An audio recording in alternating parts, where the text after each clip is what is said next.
Hi. I did some words, and hopefully people can get much out of what I did share prior to this. But one of the things that happened is that something I didn't have enough space, so the audio and video cut off. So this is part two of what I was sharing before. I believe from recall, at my age at 68, it gets a little difficult to recall a lot, but I was speaking about the aspects of what's going on in our world today and how important it is for us as human beings to find that balance within us. And it's really in application, it doesn't have to be that complicated. The key part of it, again, and hopefully I'll have enough time to keep doing this, the key part of it is being able to practice being who you are right now, even if you don't feel good about yourself, you don't feel anything, if you feel that you lost your identity, or you feel that you've given too much and you're not really yourself, or whatever it might be. The key part, though, is to be able to just be where you are and find whatever little tiny spark that defines you. Not even being concerned about, oh, is this my real identity, or is it my false identity, or is it my conditioned identity, or my traumatized identity.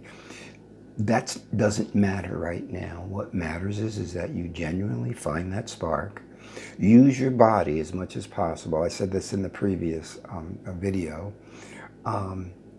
And be able to, as genuinely as you can, and understanding, okay, I'm going to open myself up to myself. Again, you don't have to just be vulnerable to everybody in the world. That's not the idea. It's opening yourself up to yourself where you are right now, being genuine with that. Even bringing your concept of this connection into your body. I recommend people just bring it like you're bringing it into your heart or your gut, whatever you feel.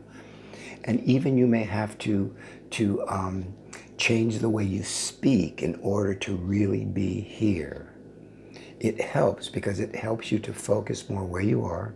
It helps all that mind chatter that goes on uncontrollably at times. And over a shorter period of time, you'll find yourself in this state of more awareness, the idea of looking. And those are the two concepts, too, I want to throw it. I did it more extensively in the other cut off audio or video, if you ever get a chance to look at it. But it's the idea of bringing yourself into you and seeing you. That's the idea. Seeing being synonymous with awareness. Seeing you in this whole thing and listening, seeing what's going on, being willing to accept it as best you can, allowing yourself to feel the feelings, but bringing it to this place where the connection is. Bringing it there, focusing on that with the pain, the suffering. If it becomes too much, you can always put it back or do something else, distract yourself for a while. But it's the idea of coming back to this place. And if all these things are going on at the same time, it's a good place to bring these things. And the more you do that, the more you take that risk. Even if it's incremental, you don't have to do everything at the same time. You'll find yourself growing so much quicker and so much more readily in this whole concept of being a more balanced human being, a happier human being, a more seeing human being, in the midst of whatever you're going through. We're all going through a lot, some much more than others. But no matter what you're going through, practicing life this way, more so, you'll be able to not only just get through it, you'll be able to heal, and you will also, by virtue of the what I call acts of synchronicity / miracles, these other things will come into your life that will keep verifying what you're doing. And you'll see that over and over and over again.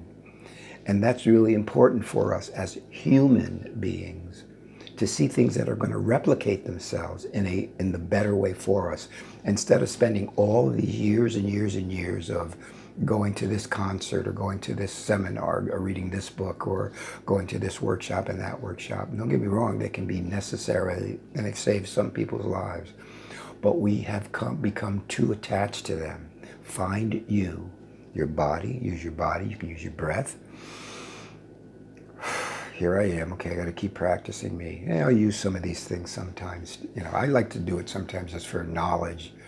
And I'll even say somewhat in a kidding way, wait a minute, they stole all my shit. And in that, it's good because once we learn to live more collectively, we begin to speak the same language, the same universal language. The words don't become that important anymore. Anyway, get back to you, be here with you, find that as best you can in the midst of everything. Hold on to it, and you'll see these things changing in your environment and more importantly within yourself.